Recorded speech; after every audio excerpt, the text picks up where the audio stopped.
Shalom à tous, j'espère que vous allez bien. Moi, je vais super bien. Alors, frères et sœurs, écoutez ça, ça va vous faire du bien. Ça va vous faire énormément de bien. Écoutez.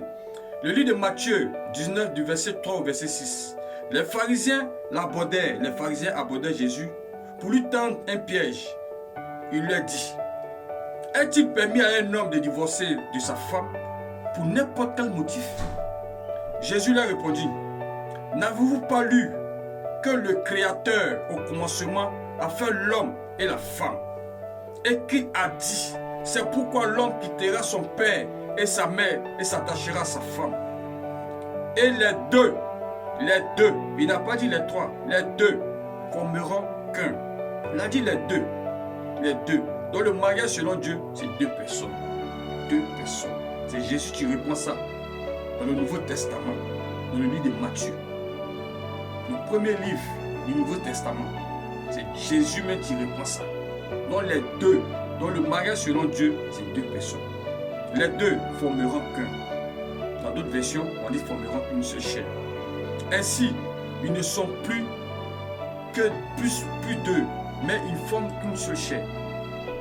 Que l'homme ne se sépare pas, c'est que Dieu a uni. Pour vous dire, Dieu n'est pas dans le divorce. Il n'est pas dedans. Et selon lui, le mariage, c'est deux personnes. Une femme et un homme. Deux sexes opposés. Regardez, on va au commencement. Genèse 1, au verset 28. Dieu les bénit et leur dit: reproduisez-vous, devenez nombreux, remplissez la terre et la soumettez-la. Dominez sur les poissons de la mer, sur les oiseaux du ciel et sur tout animal qui se met sur la terre. Ce fut le premier mariage. Donc Dieu, ce jour-là, était monsieur le maire et était le pasteur. Il a joué ces deux rôles. Il les a bénis. Ce fut le premier mariage. Donc il les a bénis afin que Adam ne puisse connaître Ève. Il les a bénis d'abord. Pour vous dire, il les a mariés d'abord. Donc je m'adresse à un jeune frère. Tu veux entendre ce qu'il veut. Frère, on se soumet à la parole de Dieu. On marie d'abord avant de goûter. On marie d'abord avant de goûter. Ne suis pas les gens qui vont te dire des choses que tu veux entendre. Soumets-toi à la parole de Dieu. Au commencement était la parole. La parole était avec Dieu, la parole était Dieu. Toute chose a été faite par elle et rien de ce qui a été fait sans elle. Selon Dieu, le mariage c'est deux personnes. Il a même dit encore, dans le livre de Genèse 2, au verset 24, ça c'est la création. C'est pourquoi l'homme quittera son père et sa mère, s'attachera à sa femme. Et ils ne formeront qu'un. C'est deux personnes. C'est pas trois, c'est pas quatre. Dieu n'est pas dans la polygamie. Dieu n'est pas dans la polygamie. Dans l'ancienne alliance, ceux qui ont vécu sur l'ancienne alliance, ils n'étaient pas enfants de Dieu. Ils n'étaient pas enfants de Dieu. Le péché à quoi abondait? Quand Adam a désobéi dans le jardin d'Éden, Adam a perdu la filiation des fils de Dieu.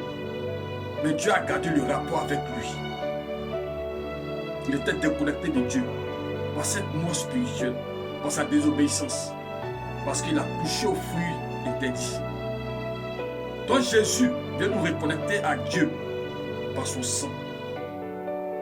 Dans la Bible dit, dans le livre de Jean 1 au verset 12, à tous ceux qui l'ont reçu, ceux qui ont cru en son nom, elle a donné le pouvoir, elle, la parole faite chair, Jésus, a donné le pouvoir de devenir enfant de Dieu. Donc nous sommes devenus enfants de Dieu par Jésus. Nous avons repris la filiation par Jésus.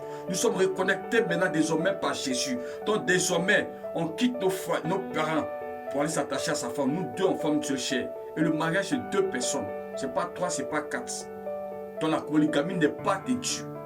Il faut que ce soit clair dans la pensée de tout homme. Frère, il ne faut pas suivre les gens qui vont te dire les choses que tu veux entendre. Accepte réellement Jésus. Accepte la parole de Dieu.